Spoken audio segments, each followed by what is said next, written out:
Local programming on KRWG made possible in part by viewers like you. Thank you.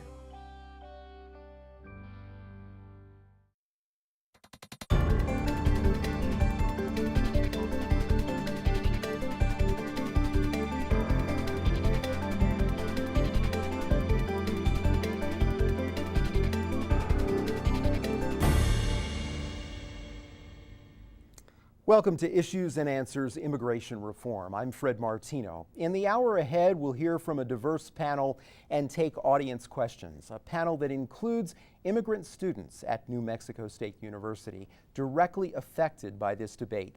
For them, a resolution could lead to a chance for U.S. citizenship. But for all of us, particularly in the border region, immigration reform could have an enormous impact. And recently, groups from throughout the area joined to send that message to Washington.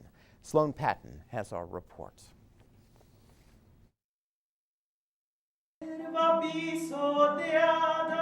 Lucia Carmona has been singing since she was little, performing with friends at the plaza in Juarez. On that time, it was the rigor that we live in Mexico because of political prisoners, political asylums, political issues that we have as students, as workers, as citizens. She was just a teenager. Within a few years, she says, almost all her friends disappeared or were killed. It was a war against the people. Juarez, El Paso, and Las Cruces are one place to her, home. Governments don't always see it that way, though. Recent bills before the U.S. Congress ask for billions in increased border security, including more Border Patrol agents. Vicki Gaubeca of the ACLU of New Mexico says that is the wrong answer. Well, we've seen that with this massive deployment of Border Patrol agents to the U.S.-Mexico border, there has also been an increase of human and civil rights violations. And so one of the things that we're advocating for is for increased accountability and oversight. Inspired by the quilt used to raise awareness about the AIDS epidemic, she's sending patches of a quilt to Congress. Several of the panels were created in citizenship classes or Spanish as a second language classes here. Here in Las Cruces, the pieces of the quilt have to be packed up and put in a box before they're taken to Washington, D.C. And then there is when they'll be taken out and pieced together. Each panel represents a unique testimonial or personal story about family separation or about the need for spending money in schools or in parks instead of how we're spending it now, which seems to be only on enforcement. Chair of the Doña Ana County Board of Commissioners, Billy Garrett, attended the send-off for the quilt. Right now, we're struggling with the fact that federal and state funding for grants is being dried up. He says the federal government never provided millions of dollars to flood victims in Doña Ana County. It has him asking why they would possibly spend billions on increased security. I think security is important. But what I'm saying is, at what point do you say enough is enough? And we have other needs that would actually make the border stronger and better for everybody. Lucia has been singing her song of immigration reform for 30 years. She hasn't sung the final note yet. I don't want to give up. What I see always is or the challenges that we confront every day or every time where we get to the point, okay, now what? Then we have another challenge. Sloan Patton, KRWG News. There were high hopes for immigration reform in President Obama's second term. The Senate passed a comprehensive bill, and recently Senator Martin Heinrich told KRWG he believes the Senate bill would pass the House if Speaker John Boehner put that bill to a vote.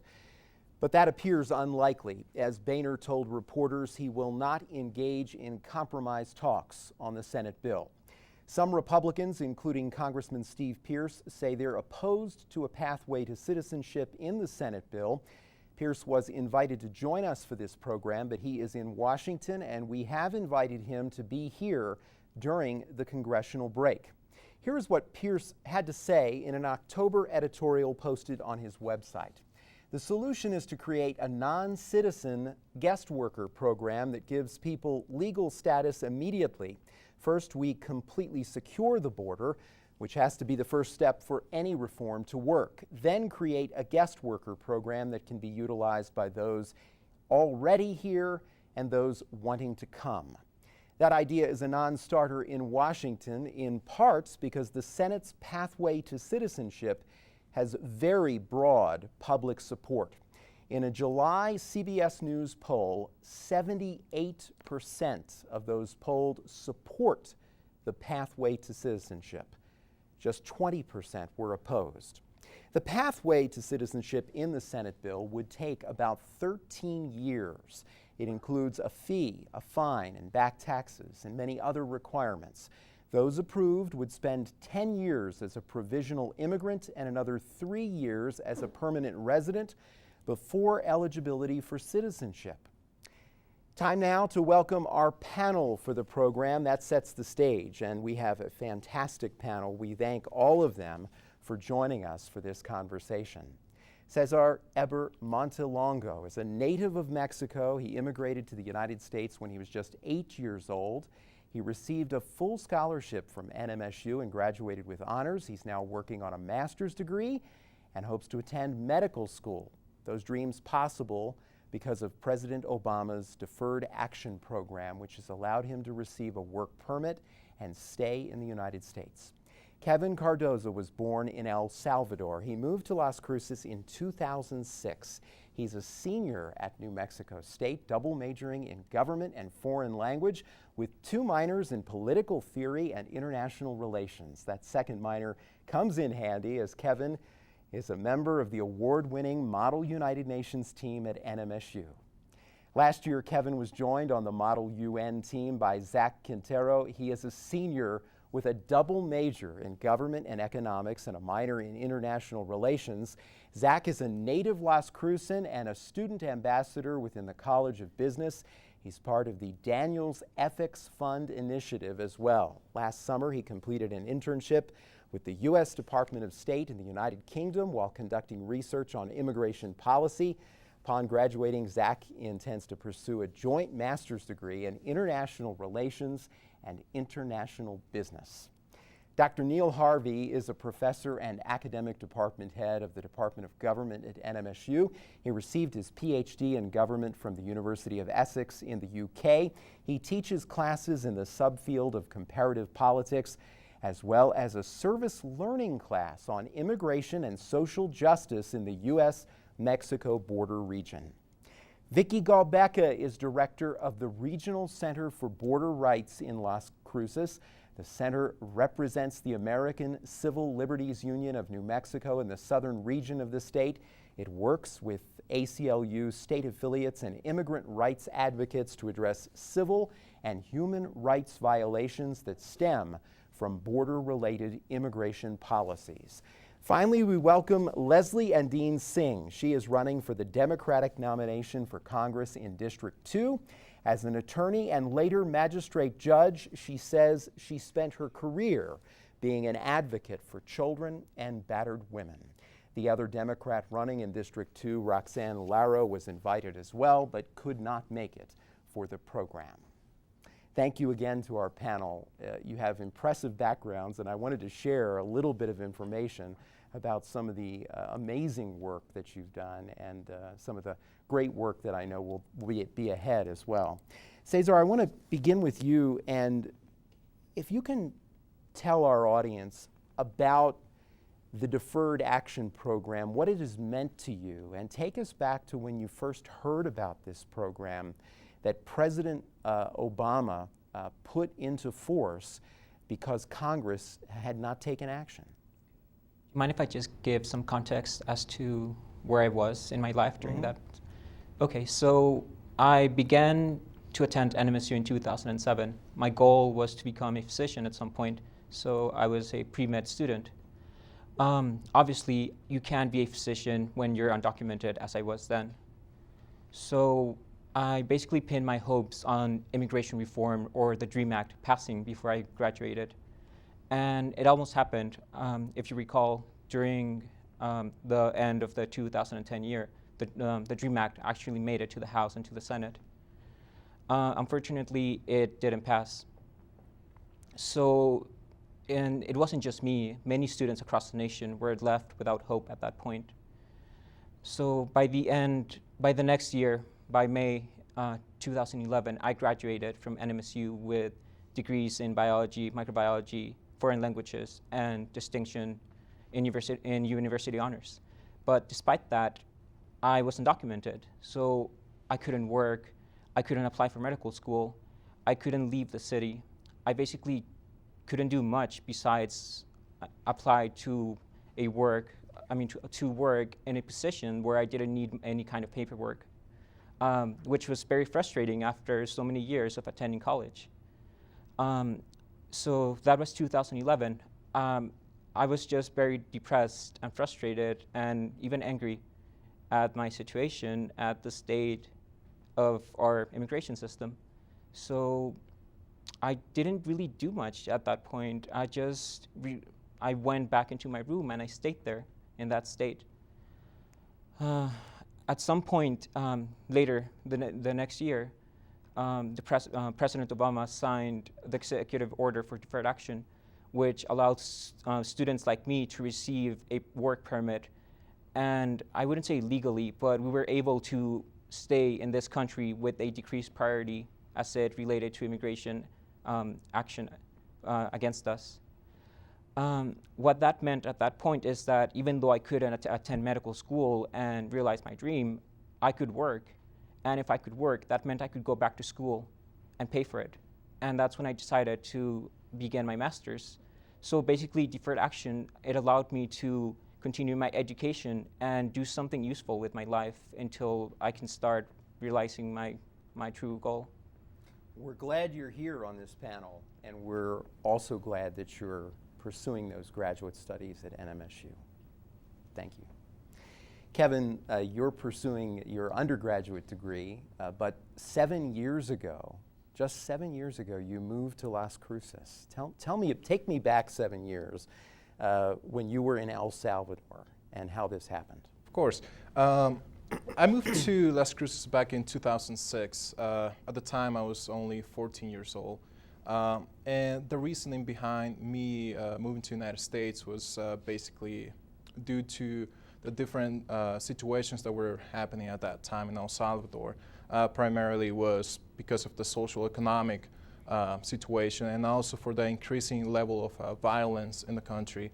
So once I analyzed the situation, I brought it up to my parents, and surprisingly my parents supported my decision, and they helped me to accomplish this goal, which was to move to the United States. So once I moved to the United States, I began high school. I went to Las Cruces High School, and I began in what they call the ESL program, where it's a program designed for those students from different countries that specifically focuses on teaching English. So I began that program. I lasted there for approximately 2 years when I was able to pass and merge myself into regular classes with the rest of the students. Once I graduated, I was my academic performance was well enough to obtain be a partaker of the lottery scholarship, and I was able to attend the NMSU. And now looking back, and now it's been 7 years, I'm about to culminate my college career as an undergrad, finishing up with a double major, as you mentioned. And I have to say that all the opportunities that this country has to offer, it really opens the door for anybody to make their dreams, their goals possible, to achieve their goals. I have to say that my story wouldn't be possible in any other country around the world other than the United States of America. And it's been a great pleasure to take on this journey, and now we will see how this journey will take me in the future. You know, we'll see how this immigration reform will affect me, if or if not. Also, now mentioning the immigration reform, I was able to see, well, I was lucky enough that I didn't have to go through many of the struggles that these undocumented individuals go through during their school years. I made many friends from different countries. From Mexico, I had a friend from India, friends from Costa Rica, Panama, you name it. And a lot of those individuals, they weren't able to continue their education because many of them could not afford a higher education. And in order to apply to some of the scholarships, or in order to apply to financial aid, they need some sort of legal document that states that they have the right to be here in this country, and they have the right to obtain federal financing or some sort of external financing to be able to pay for their school. So it is quite unfortunate to see that there are a lot of kids that they do not continue after high school due to that fact. And like I mentioned, I was lucky enough that I didn't have to go through that. And with that being said, I think that we must do something as far as immigration, and we have to move forward in order to help those students to achieve their goals and better themselves. Thank you, Kevin. Kevin, you had a chance to work with Zach on Model UN, and Zach, you have had international experiences, as we mentioned earlier, studying in other places, international experiences as well in Model UN, working with students from Japan, and in our own community in Las Cruces. We have such a diverse community. I'd like if you could, Zach, to talk about this and talk about what it means to students in their education and what it means to our community at large to be able to be exposed to a variety of cultures and have the richness that brings. Well, thank you for the question, Fred. And I just have to say first off that it's an honor to be working with everybody here on the panel and talking about this serious issue. The way that I see it, it's more of a human issue, if anything, that I've learned about through my international experiences and through Model UN, specifically because the debate right now in Washington, the national media, it's so politically hot right now that everybody tends to get lost in the words and collateral rhetoric rather than look towards the human element behind it. And that's somebody trying to make a decent wage and a decent job and have a future here in this country. Folks like Kevin, folks that have worked hard, and folks that just want a mere shot at opportunity. So from the international perspective, what my travels and what my studying has done in regards to Model UN is broaden my horizons for the human element behind it. There's a lot of work that we need to do in regards to shaping the debate in this country and making sure that we look at status second and the humanity before it. You know, that's the main part. As for the cultural element, I would say that New Mexico is rich in multiculturalism. You know, this is our bedrock here. That's what makes us great. And we wouldn't be enchanting without it, to use the state motto. But I see it from working directly with Dr. Harvey and the folks here at New Mexico State University through our immigration reform work, through our human rights studies, and understanding that this is more of an in-depth problem when it comes to economics, when it comes to understanding that civil liberties are indeed at risk in this kind of field, and understanding that, you know, if any action is going to be done, New Mexico should lead it. We should be in front and in charge when it comes to being the vocal advocates of a game changer in immigration. Thank you, Zach. Dr. Harvey, as I mentioned earlier, you teach a class on immigration and social justice. I'd like to have you talk a bit about that and that experience, and obviously as well the incredible stories that you must have to tell about the students that you work with, because we have some incredible students. Yeah, exactly. We're really privileged, I think, at New Mexico State to have some very fine students who are very motivated and very concerned also about, as Zach mentioned, the human element. It's not simply an academic issue when we start to talk about immigration policy. And what the classes try to do is combine both the academic work of research, of analysis that we do at the university with the direct work with community organizations. We've partnered with several nonprofit groups in the southern New Mexico region for the past several years. And the class has mainly been run as a summer program. And students get to learn directly about the current position on immigration reform, what's happening in Washington, what the big debates are.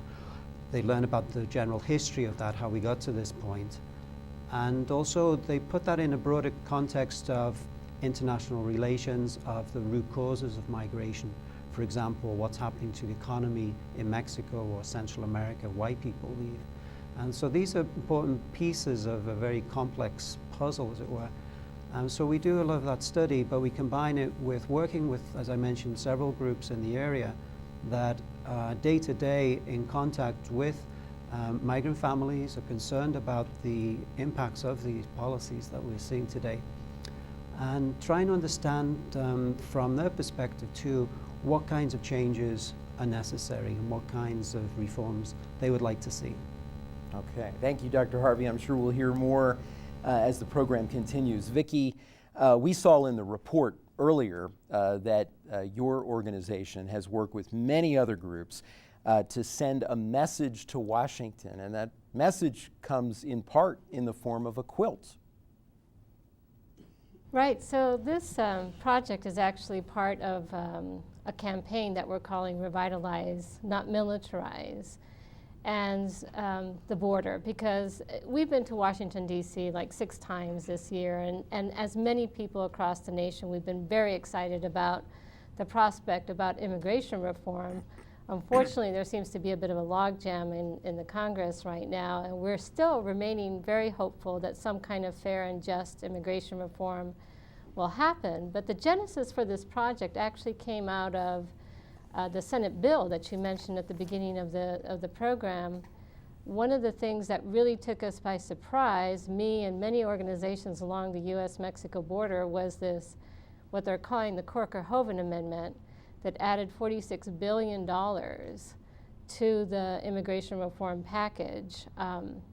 Now, I think that when that happened, we were all very surprised that the congressional leaders were so willing to put so much money into continuing to militarize the border that we started to ask ourselves, well, what could we do with this money instead at the border? And I think that the fundamental question that comes up for us is, how do we get the message to DC that we're more than just a line?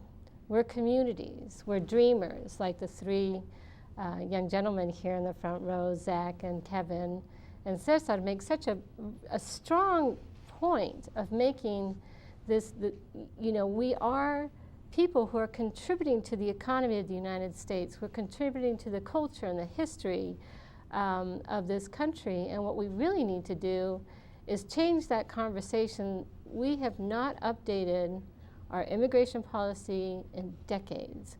Instead, we've created a situation that traps the very talents and resources that we have in the border that are contributing to the economy of this country. We're trapping our border communities. We're tearing apart the fabric of our border communities, and we need to change that message. So one way to do that is to create this border quilt, and the section that we were taking to Washington, D.C. actually included pieces from West Texas and New Mexico.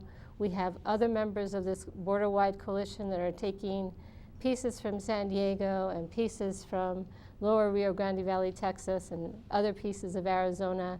And we're putting together this border quilt in the National Mall to talk to congressmen about how we are a lot more than just a line. We're families and communities and schools and churches and all these wonderful things that need to be acknowledged, and that's where our money needs to be invested, not in just the law enforcement model.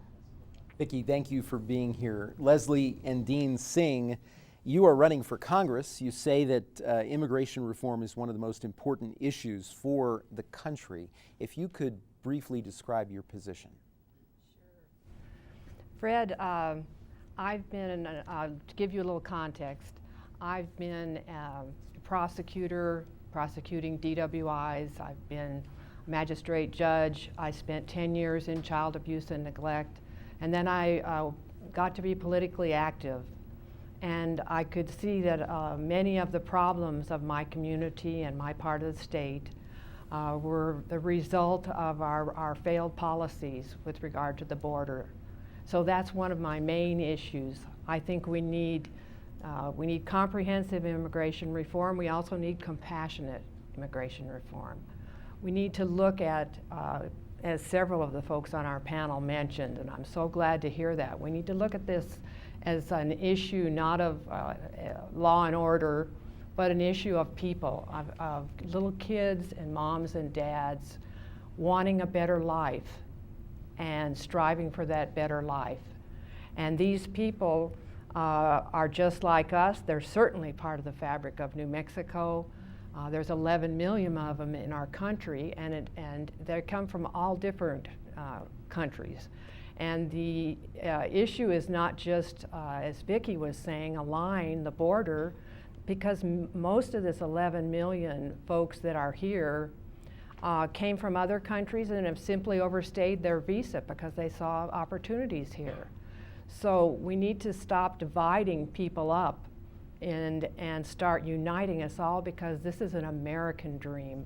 And this dream should be available to everyone that can work hard and that will play by the rules. The requirements are high, and these immigrants are willing to meet them. They want to meet the requirements, and they want to meet the responsibilities.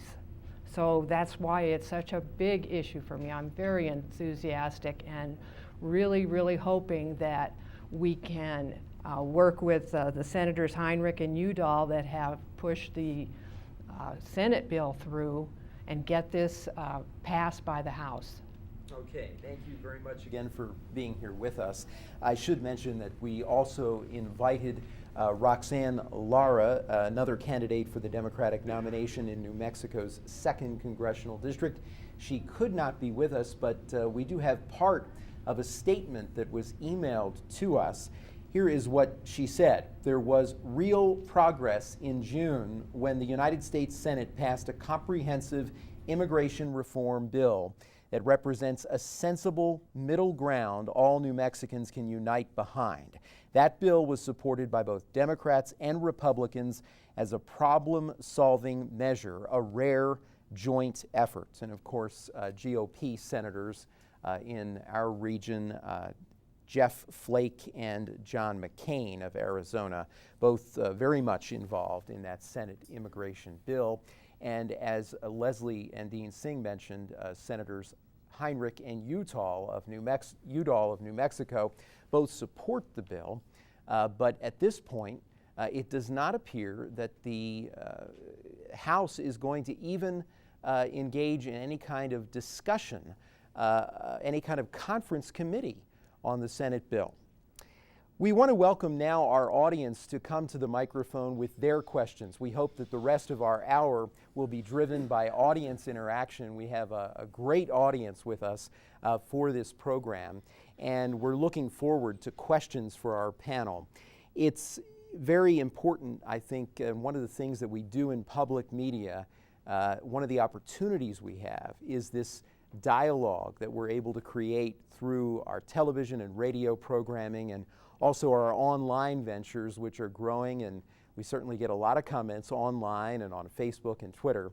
But I certainly, like most, these opportunities when folks can talk directly, face-to-face, to individuals in our studio. And we have our first question. My name's Al Kissling. My question's for Zach, but possibly for others. How would you answer the contention of Congressman Pierce that a pathway to citizenship for an undocumented worker, someone who came illegally, would be unfair, like a child breaking into line? What would your response be? Zach. Well, thank you for the question. First off, I'm really pleased that you asked it. And what I would say in regards to Congressman Pierce's categorization and when it comes to pathway to citizenship is that we can't have a nation that neglects and immediately criminalizes folks that are trying to make a hard-working effort and contribute to the economy. Immigrants are net makers, not net takers. This is not a left or right issue. It is up or down when it comes to economics. That is just basic math.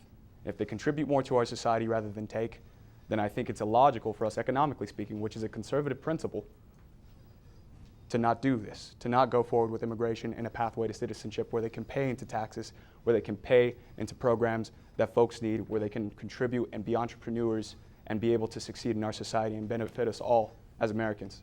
That's what I would say to Congressman Pierce.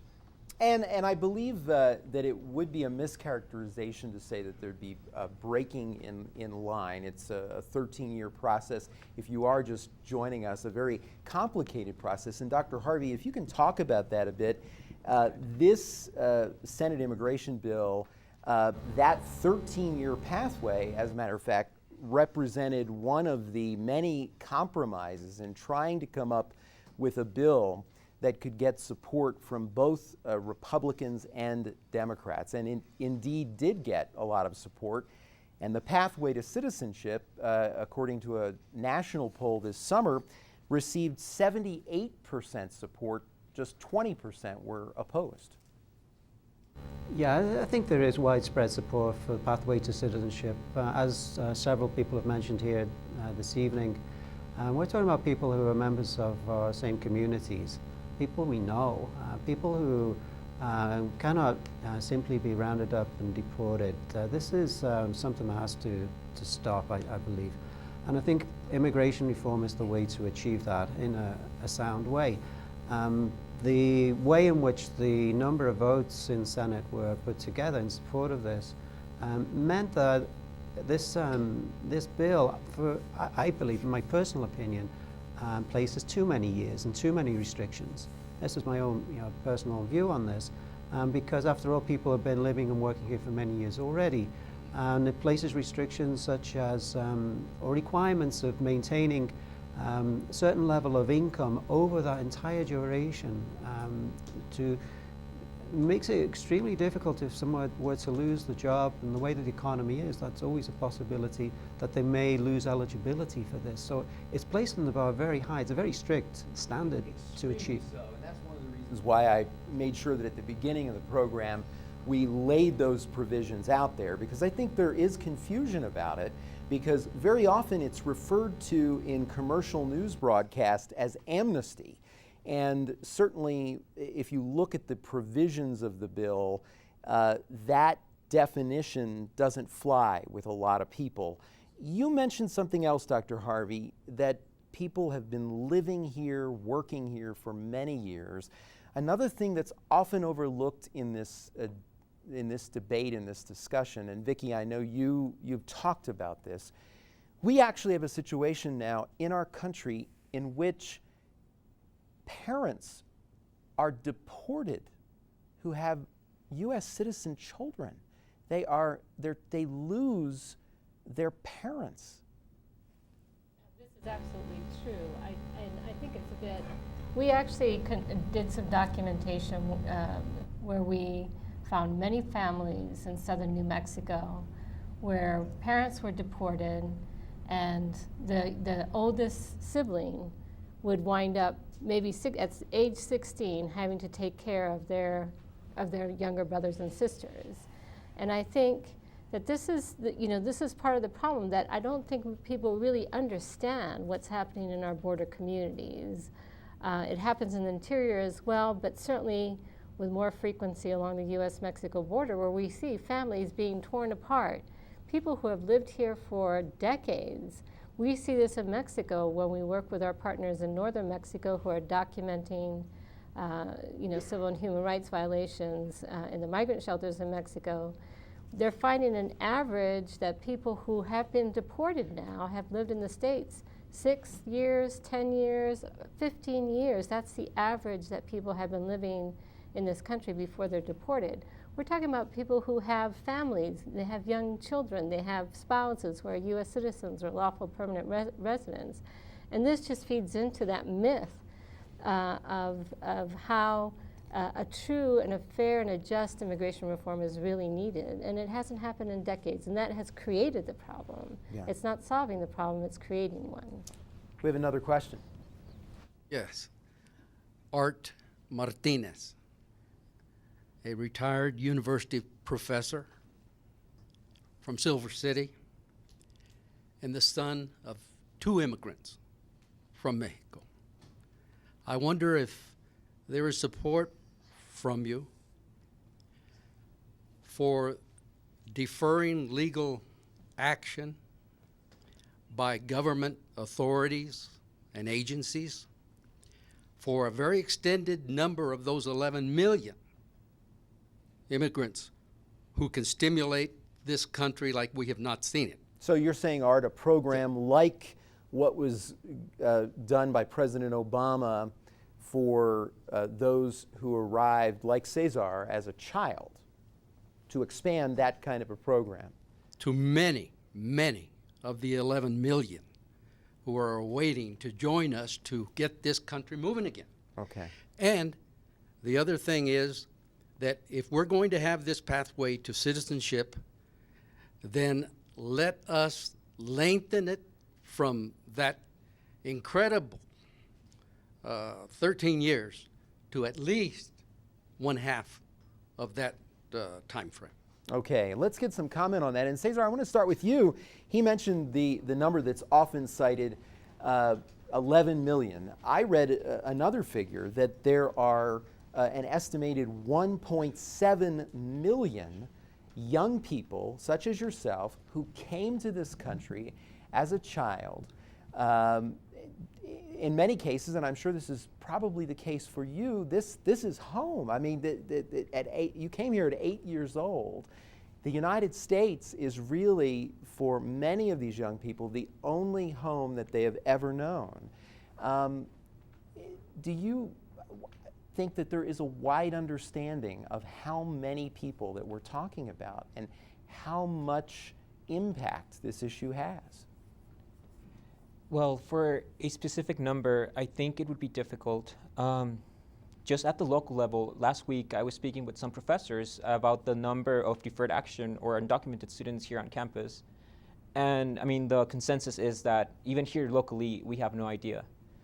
But I would really think that there are many children or adults now that are in my position. So it would have a great effect if something like broad immigration reform or the DREAM Act were to pass. I think that would give the opportunity to many students or to, it would benefit them. And I think they would be in a better position to contribute to this country. So that's just my personal opinion. Zach. Just to add to that, I think that, you know, if we're going to lose out on 1.8 million jobs from an economic standpoint, then we have to seriously reconsider where this debate is going to begin with.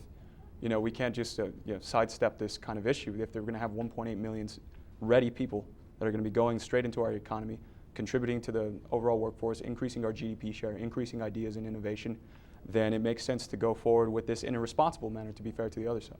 We know that there's going to have to be compromise, but we're not going to look for a unilateral approach on either side to make it one man's game. It can't be a zero-sum game. This has to be a shared effort, and that's where the debate should be going. Okay. We have another question. Yes, my name is Jose Manuel Escobedo, and I work with members of the Border Network for Human Rights. And you know, for us, having gone through several border surges already, you know, we're very sensitive to the way that our law enforcement system safeguards our civil and human rights. And I do have a question for Ms. Endean Singh. I'm curious how you imagine formalizing ways that border stakeholders can feed in information to the border enforcement system so that we can have a say in how to fix those areas where we are finding infringements and violations of our civil rights, and in what ways can you imagine some of these fixes, you know, independent of immigration reform or a part of it? How do you imagine us getting to that point where, whether it's academia or whether it's local law enforcement or some of the, you know, community organizations like ours, how can we be a part of that solution to make sure that American values and New Mexico values are reflected in the way that we enforce the border? So I understand that there's a movement and to have a task force made up of community members that could all get together and make Washington aware of these concerns. Obviously, I don't think that since Vicki is here from the ACLU, trying to make Washington aware of the concerns of what this is doing to the border areas, that there's enough being done to involve the communities that are being affected.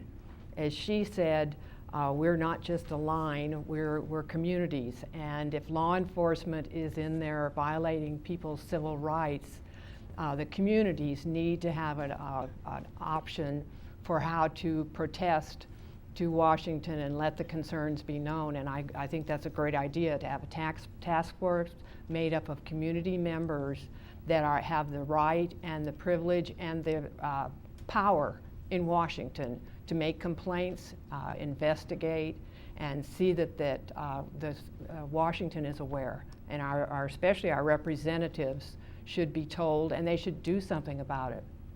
Okay. We have another question.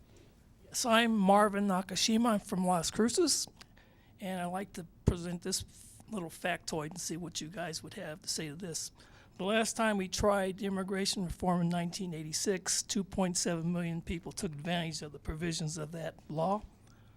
And I'm not going to ask you to characterize the undocumented people in the country now, but since you are local, I'd just like to know what percentage or what number of people you think in this area would take advantage of the immigration reform as proposed by the Senate bill right now, if it were to pass. Who wants to take that one? Well, all I can cite is from the Sun News article on the Cafe Group presenting, immigration reform and their request for the American Dream to Senator Heinrich.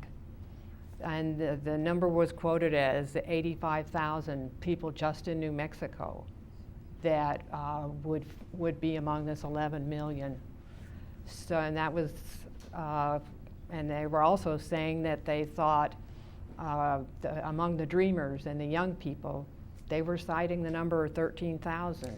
Cesar, let me ask you, I mean, among the young people that you come in contact with who may be in your situation or who may be undocumented and do not have the ability to take advantage of the Deferred Action Program, how many would you say, what percentage would you say would want to eventually apply for citizenship if immigration reform passed with a pathway to citizenship? I honestly think that the only ones that wouldn't apply would be the ones that cannot apply. So basically everyone. So everyone. Kevin, what about you? I personally agree with what Cesar said. I think that everybody who is undocumented at this moment would get the benefits of an immigration reform. It's hard to say. It's hard to give a number of who might apply, who may not, and how many individuals are willing to do so. But I personally believe that everybody who is undocumented at this moment will get great benefit of that. Just to build from that point from Kevin, it's not just the individuals that would benefit from it, and it's not just the human component that would benefit, it's the state as a whole, as New Mexico. If we lost 36,000 jobs in 2009, and we have 85,000 people that are going to be potential workers here in this state that could innovate new ideas and be able to contribute to this state economy, it comes back to jobs. It comes back to making the rational decision of being fair to both New Mexicans, both to immigrants who have been waiting in line, which I think we should take a look at the visa program as well, and then acting on it in a collective manner. So it makes sense. We have another question right now. Ok, mi nombre es Gabriel Flores. Vengo representando a la Red Fronteriza por los Derechos Humanos. Nosotros estamos preocupados más bien por el sentir de la comunidad. Nosotros nos hemos dado la tarea de documentar abusos en las comunidades, ¿sí? Y han arrojado saldos muy, muy graves para nosotros porque en realidad la comunidad no se está tomando en cuenta de qué es lo que necesita. Entonces nosotros nos dimos a la tarea de entrenarnos para documentar los abusos que están sucediendo. Y es muy triste ver que hay gente que todavía en este tiempo tiene miedo de expresar sus derechos, y nosotros nos estamos dando la tarea de educarlos y que ellos vean que todavía hay personas aquí que pueden luchar, ¿sí? Y nosotros siempre les decimos a esas personas, ok, vamos a enseñarles a los representantes que nosotros nos podemos organizar como comunidad, ¿sí? Y demostrarles nuestro sentir. Ahorita tenemos casos específicos donde agentes de Border Patrol han asesinado a personas que vienen cruzando la frontera. Sí, aquí en el sur de Nuevo México, en El Paso, tenemos a Jesús Adrián, tenemos a Juan Patricio Peraza, ¿sí? Y son carpetazos que le dan y que no tienen seguimiento. Entonces nosotros queremos pedirle y exigirle a nuestros representantes una rendición de cuentas, que en este caso nosotros queremos saber qué es lo que pasa con una persona que es abusador, ¿sí? ¿Quién en específico? Ok, las agencias policíacas. Y yo quiero preguntarle a Leslie, que es nuestra representante futura, ¿qué haría ella como representante para entrenar a los agentes en específico de la patrulla fronteriza para que no sean tan agresivos con la comunidad? Gracias. Gracias. If someone could paraphrase that question, I realize it was quite long, and perhaps answer it. Yeah, well, his concern is that there are many violations of human rights within our communities, within our borders, and he's in charge of an organization that focuses on taking note of those violations of the human rights, and he is saying that there are many individuals who are afraid to go out and express all the violations that have happened, and we have had many cases within our border that reflect those violations, and many times they go unpunished. They just talk about it for a little while, and then we just have the tendency of forgetting about it. And his question was that how can we train our Border Patrol agents to let them know through the violations of human rights that's not a way to go as far as approaching immigration. And Vicki, your organization deals with this directly, so if you could talk a little bit about the extent of the problem and perhaps try to address that question about what needs to be done in terms of improving training to avoid these kind of problems. I would love to answer that question. Actually, we have tracked that since January 2010, there have been 22 deaths that were the result of an encounter with a Border Patrol agent along the U.S.-Mexico. Actually, 2 of them were up in the northern border, but the other 20 were actually here in the U.S.-Mexico border. One of them was one case that he mentioned, Gaubeca, and then the other case was actually something that happened before January 2010. So one of the things that we have been pushing for is better training on uses of force for Border Patrol agents.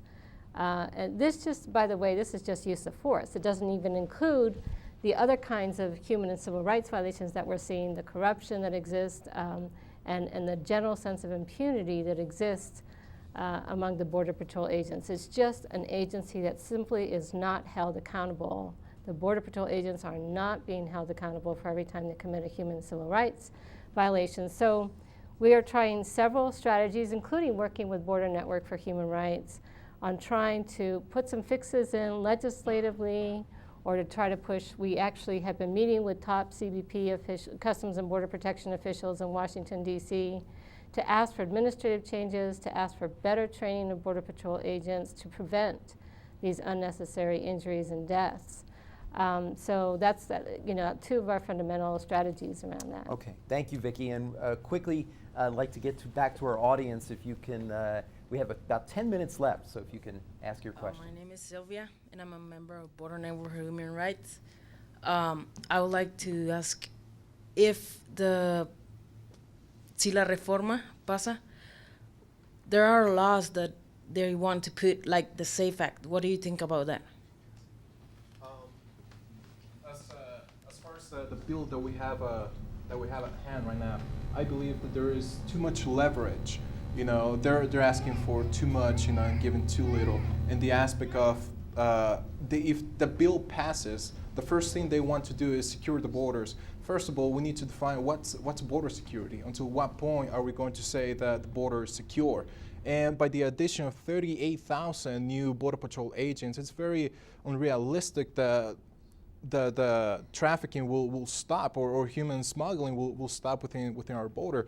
And I think that they're asking in that aspect for too much, you know. And another aspect of this bill that really it's somewhat detrimental to the people is the fact that it will take approximately 13 years to finally legalize yourself. That's if they include a path to citizenship, which I personally think they should. Okay. Dr. Harvey, I want to ask you something that I think is very important to mention. With us running out of time, I want to get to this. For many immigrants, safety is an important reason that they come to the United States. Our Fronteras desk reports the number of Mexicans seeking asylum in the U.S. has quadrupled since 2009. And of course, earlier we heard Kevin talk about the fact that violence in his home country of El Salvador was one of the reasons he believed he should come to the United States, and thankfully he did. How do you think that this reality should affect this discussion about immigration reform, if at all? Well, I think there are many reasons why people choose to migrate or feel that it's necessary to migrate. In this case, we're talking about really forced migration from communities which are being threatened constantly by violence. So we could understand in those situations why people may want to flee and find a safe place to live. I think that part of what we're seeing is related to the failed policy on drugs that both the United States government and the Mexican government have adopted for many years now. And we need to have maybe a parallel debate about how to deal with the drug problems that we have in this region. Simply militarizing Mexican communities and engaging in violent fights with cartels, the corruption that cartels have been able to use of Mexican government institutions, the complicity that has been documented by many, including many people seeking asylum, journalists, for example, who documented the complicity of authorities with cartels. This is a reality which is also affecting the flow of people from Mexico or from Central America, from El Salvador, some very dangerous places to live right now. So I think the community itself is responding. We've seen in recent years how information has been increasing in Las Cruces, in New Mexico, about what is happening in Mexico regarding this. What we need, I think, is a debate about how to devise different policies that focus on stopping the drug business through addressing money laundering, the trafficking of arms into Mexico from the United States, and questions of the legalization of drugs. Okay, and we're again running out of time. I want to touch again on one other issue that Zach, you mentioned, and this is the economic benefit of immigration, and specifically a report cited by the Small Business Administration shows a high rate of entrepreneurship among immigrants. About 1 in 10 immigrant workers owning a business. That's what this report said. Zach, your thoughts on this? You spoke with quite a bit of passion about this, that this is something that we need to think about. Well, it's not a left or right issue. Like I said before, it's an up or down issue. Economically speaking, this is an American investment that we're making, and we need to approach it with that kind of mindset.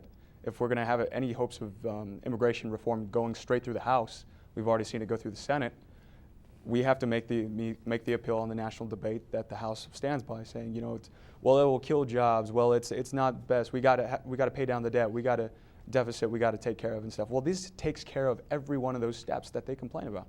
This takes care of jobs that we need to have, the economic growth that can be from entrepreneurship. It helps pay down the debt. It can help curb deficits altogether.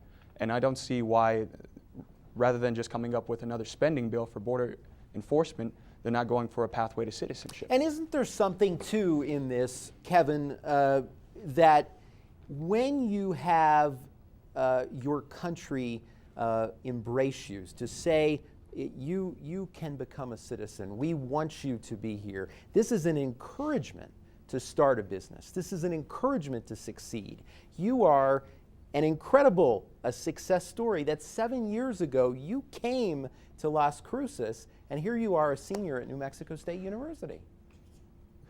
Right. I think that I was doing a little reading, and approximately 18% of small businesses are owned by individuals who were born in different countries. And I believe that it's a huge, the path to citizenship is a huge encouragement for the continuation of this economic development, as my friend Zach mentioned. And also, I think that if we were not to include a path to citizenship, we automatically create a new social class, which we are not necessarily American citizens, or you are not illegal. So it basically, it will isolate our society, it will separate our, the people in this country. And as one of the greatest presidents of the United States said once, Abraham Lincoln, a house divided against each other, it cannot stand. So we must create a consensus that will help us all, and we will be able to tackle this issue as one. Cesar, I want to give you a chance in our closing minutes to address this as well. You want to be a doctor. You're getting a master's degree right now, and next you want to get a medical degree, and we have a doctor shortage. And your thought on this? Something that I just have really strong feelings about is students like me who want to become educated, who want to contribute to our communities, and we're not allowed to. And another factor to that is that many undocumented students come from very underserved backgrounds. So they are the students that medical schools are looking for. They are bright, talented, and they have the empathy so that they can go back to their communities and give a hand. And yet, from the way the system is constructed, they're not even allowed to try. They can't even get their application in, which I think it just limits the immigrant community, and it denies the benefits that they could be given to the entire U.S. nation. Okay, well, thank you to our entire panel for joining us and continuing this dialogue. I'm sure we'll have many more programs in the future. Thank you so much. And thank you at home as well. I'm Fred Martino. Have a great week.